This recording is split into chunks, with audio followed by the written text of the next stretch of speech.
Je voudrais inviter à présent M. Jean-Pierre Bastard, président du collectif interassociatif de la santé d'Auvergne, en tant qu'ancien directeur général de l'établissement qui nous reçoit aujourd'hui.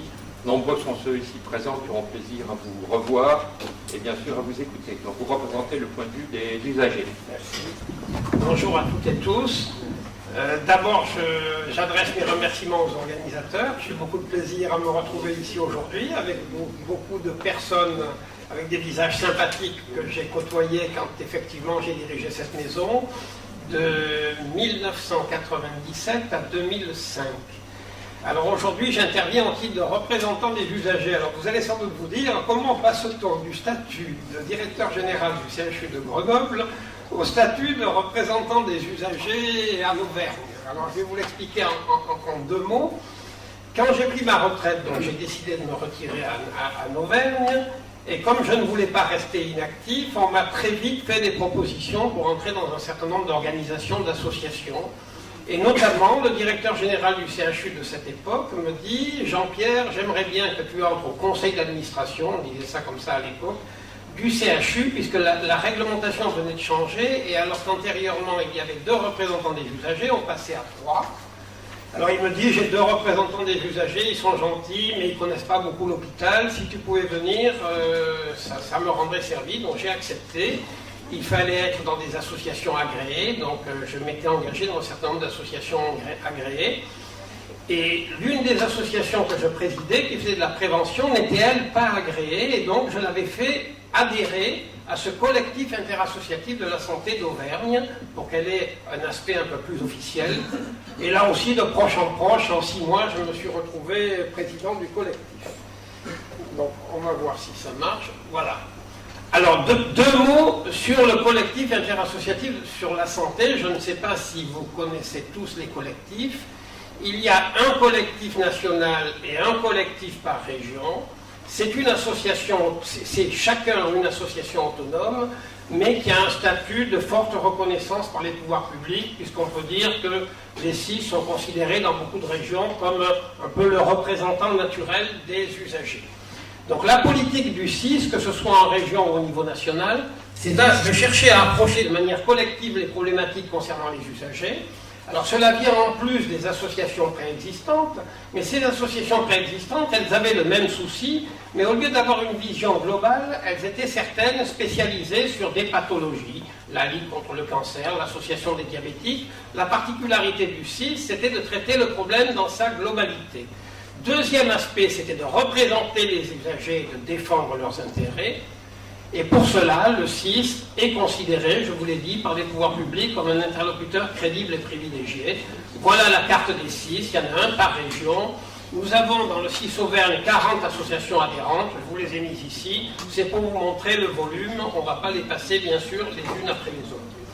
Alors le sujet dont on parle aujourd'hui, que pensent les usagers du DMP? Alors, quelques remarques préliminaires. Première remarque, le CIS d'une manière générale, contrairement à ce que j'entends dire que les représentants des usagers, les collectifs, ne sont pas favorables au CIS. Si, le CIS est favorable au développement du dossier médical partagé, c'est comme ça qu'on dit aujourd'hui, partagé. En particulier le CIS Auvergne que je préside, il est très favorable. Nous siégeons dans les instances qui aident au développement, notamment dans une organisation qui s'appelle SYMPA. Mais le CIS a quand même un certain nombre de critiques. Bon, une critique sur laquelle on passe rapidement. Nous regrettons le temps perdu et nous nous posons des questions sur les coûts. Ça a été évoqué ce matin. Bon, on ne va pas entrer plus en détail là-dessus. Autre élément que je veux vous signaler, vous m'avez dit que pensent les représentants des patients du DMP. Nous n'utilisons pas, nous, ce terme de représentant des patients. Nous utilisons le terme de représentant des usagers. Alors, c'est un terme qui peut faire sourire certains, je vois des sourires, parce que si on prend l'adjectif usager, bon, ça sous-entend usé, abîmé, donc c'est un peu négatif. C'est pas dans ce sens-là, bien sûr, qu'il faut le prendre. Il faut le prendre comme la notion d'usage, ou la notion d'usager du service public, puisque la santé, même si des établissements privés interviennent dans ce secteur, ou des professionnels libéraux, est quand même un grand service public. Donc la question... Le DMP a-t-il un intérêt pour les patients? Je le dis très clairement, oui. Le DMP a un très grand intérêt pour les patients, mais les patients ont quand même certaines inquiétudes face au développement du DMP, j'y reviendrai tout à l'heure. Une autre question qui aurait pu être posée, mais je me suis rendu compte en étant là depuis ce matin que la réponse a été apportée par les autres intervenants, c'est qu'il n'y a pas que les usagers qui sont concernés par le DMP, il y a d'autres professionnels, les professionnels de santé, l'État, la sécurité sociale. Alors, quels sont pour les usagers, vu de mon côté, je ne suis pas un spécialiste du DMP, je le dis bien clairement, quelles sont les raisons de l'intérêt des usagers pour le DMP? À mon avis, il y a 4 séries de raisons. Il y a une première raison qui concerne l'organisation des soins, qui peut être grandement améliorée par le DMP. Il y a une deuxième raison qui concerne l'amélioration de l'efficience. Alors vous allez me dire, les usagers, l'efficience, c'est pas trop votre problème. Si, c'est notre problème, parce que les dépenses de santé, les dépenses de l'assurance maladie, ce sont nos cotisations. Donc les usagers ont bien sûr tout intérêt à ce que ces cotisations soient le mieux utilisées. Si on améliore l'efficience du système, c'est bénéfique pour l'usager. Le troisième point, c'est que pour moi, le DMP peut faciliter la vie pratique d'un usager, quand l'usager a des problèmes de santé. Et enfin, dernier point très important depuis la mise en place de ce qu'on appelle la démocratie en santé, le DMP peut aider à faire de l'usager un acteur de sa propre santé. Alors reprenons chacune de ces raisons. L'amélioration de l'organisation des soins. Pour un usager, le DMP va faciliter et fiabiliser le diagnostic. Il est évident, je vais prendre mon papier parce qu'en étant en biais, j'ai du mal à lire ce qui est au tableau quand c'est en petit. Voilà, on facilite et on fiabilise le diagnostic, parce que bien évidemment, pour qu'un professionnel de santé fasse son diagnostic, il a besoin de connaître les antécédents du patient, il a besoin d'avoir l'histoire du patient. Cette histoire, s'il a le DMP, il la trouve directement dans ce document. S'il n'a pas le DMP, il faut qu'il questionne le patient, ce qui pose un certain nombre de problèmes. Cela crée donc une meilleure traçabilité, un gain de temps pour le patient, mais surtout un gain de temps pour le professionnel de santé. Quand on sait qu'ils sont extrêmement occupés, c'est tout à fait bénéfique. Et enfin, le DMP, ce sont des informations qui sont validées, qui sont reconnues, donc il n'y a pas à revenir là-dessus. Le deuxième élément, c'est que le DMP va faciliter et fiabiliser le suivi du patient. On sait qu'aujourd'hui, le suivi d'un patient, notamment pour les patients au long cours, c'est extrêmement important. Et donc, le fait d'avoir ce DMP, cela va permettre de mieux organiser ces parcours dont on nous parle et que les pouvoirs publics veulent voir développer. Enfin, autre élément, le DMP va favoriser la complémentarité entre professionnels de santé libéraux. Le patient va voir son médecin, mais le médecin lui prescrit un certain nombre de choses. Il faut aller voir une infirmière, il faut aller voir un kiné, il faut aller prendre des médicaments chez le pharmacien. Ces autres professionnels de santé ne savent rien de la pathologie du patient. Donc en accédant au DMP, ils ont des informations qui vont les aider dans leur propre travail, donc c'est tout à fait bénéfique pour la vision globale de la situation du patient. Et enfin, ça a été dit ce matin, je le signale simplement, il y a un grand intérêt dans les situations d'urgence. Si on a un accident, qu'on n'est pas en situation de pouvoir donner des informations sur sa propre histoire, avec le système prix de glace, les SAMU, les services d'urgence, peuvent accéder à ces informations. Autre élément, si vous êtes un patient qui n'est pas dans sa zone de résidence habituelle, vous êtes en vacances ou vous êtes un professionnel qui circule dans le territoire français, vous avez un problème de santé, vous êtes obligé d'aller voir un médecin qui n'est pas votre médecin habituel, celui-ci a immédiatement votre histoire, c'est tout à fait bénéfique. C'est particulièrement bénéfique dans le cas de 2 catégories de patients, les personnes âgées. Quand les personnes âgées vont voir leur professionnel de santé, que le professionnel de santé les questionne, si ce sont des gens d'un âge avancé, si ce sont des gens sur le chemin d'une maladie d'Alzheimer, ces gens-là vont avoir du mal à raconter leur histoire. Là, dans le DMP, le médecin a tout qui est écrit et qui est fiable. C'est également extrêmement intéressant lorsqu'il s'agit de pathologies chroniques, de patients qui reviennent régulièrement. Toute l'histoire peut être tracée dans le DMP. Donc tout ceci est absolument fondamental pour le patient. Et bien sûr, ça permet d'organiser le parcours de soins, je l'ai déjà dit. Deuxième intérêt du DMP vu du côté du patient, cela permet d'optimiser la prise en charge. Le DMP permet d'optimiser la prise en charge car il y a continuité dans le système, la traçabilité est là, donc il y a une grande efficacité. Donc on peut dire que le DMP va aider à l'amélioration de la sécurité des soins. Le médecin ayant tous les éléments de l'histoire du patient ne va pas commettre d'erreur, il n'y aura pas de difficulté à ce niveau-là. Par contre, là où les patients ont une certaine inquiétude, c'est si ce DMP, des tiers pouvaient y accéder. Donc on a vu ce matin qu'il pouvait y avoir l'accès au DMP, notamment au dossier pharmaceutique, dans des cas de recherche. Ce n'est pas le point qui inquiète le plus les patients. Ce qui inquiète le plus les patients, c'est si leur mutuelle pouvait accéder aux données du DMP et grâce à ces données faire un tri parmi les patients, dire vous êtes un patient à risque, je ne vais pas vous prendre, ou je vais vous prendre, mais je vais vous mettre des surprimes. Donc ça inquiète les patients. On nous donne des garanties, la représentante du ministère ce matin a dit qu'il y avait des garanties sur ce point-là, mais ces garanties ne nous semblent à la date actuelle pas suffisantes, parce que quand on voit ce qui s'est encore passé récemment, pour le patient, que ce soit le DMP ou que ce soit le dossier médical d'un établissement de santé, pour lui, tout ça, c'est la même chose. Il ne connaît pas tous ces détails. Or, on a vu dans la grande presse que les dossiers médicaux d'obstétrique de la paix de Marseille s'étaient retrouvés sur Internet. C'était l'année dernière, c'est pas très vieux. Donc tout ça, ça inquiète les patients. Quand les patients se rendent compte que même les secrets de la CIA, il y a des hackers qui arrivent à rentrer dans le système. Alors pour autant, il faut quand même que les DMP soient créés, mais il faut qu'un certain nombre de garde-fous soient mis en place. Les garanties doivent être données sur ces points-là. Alors deuxième grande raison, participer à l'efficience. Donc je l'ai dit, pour les patients, l'efficience est un élément important, puisque c'est eux qui indirectement vont payer à travers l'assurance maladie. Et donc le DMP, que va-t-il faire? Il va éviter des examens redondants. Quand vous êtes un patient qui vient pour la première fois chez un médecin, vous lui dites j'ai déjà eu une radio mais vous n'avez pas la radio avec vous, qu'est-ce qui va se passer? On va vous reprogrammer une radio. Vous lui dites j'ai eu des examens de biologie mais vous ne les avez pas, on va vous reprogrammer des examens de biologie. Donc tout ceci est extrêmement coûteux pour la collectivité, alors que ça n'apporte rien, puisque s'il y a une radio récente, on peut utiliser justement cette radio-là. Et pour l'usager, ça crée des difficultés.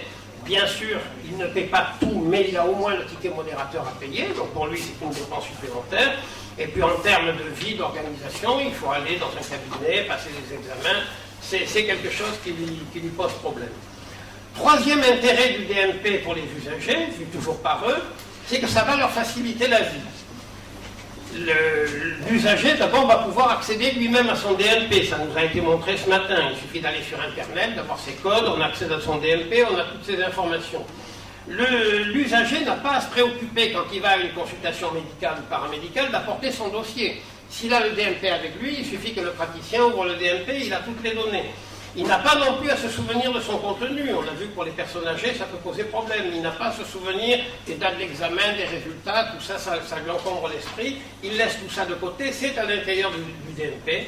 Et enfin, je l'ai déjà dit, éviter des examens redondants, réduire les coûts, réduire le temps passé à faire ces examens, réduire la pénibilité des déplacements et réduire le stress. Pour un usager, passer certains examens invasifs est quelque chose qui crée du stress, ça pose des problèmes. Enfin, dernier élément, et non des moindres, le DMP va aider à faire de l'usager un acteur de sa propre santé. Ça va renforcer l'autonomie de l'usager. Cette autonomie, il va accéder seul à son propre dossier, il n'a pas à demander au médecin.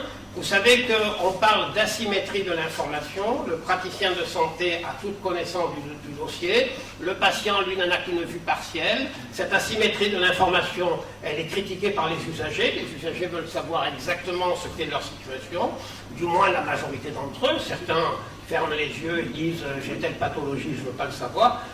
Le fait d'avoir un DMP permet d'accéder à ces données. Alors ça peut poser un certain nombre de problèmes, parce que notamment certaines pathologies gravissimes sont annoncées par les praticiens avec certains ménagements, certains égards. Je pense aux consultations d'annonce en cancérologie.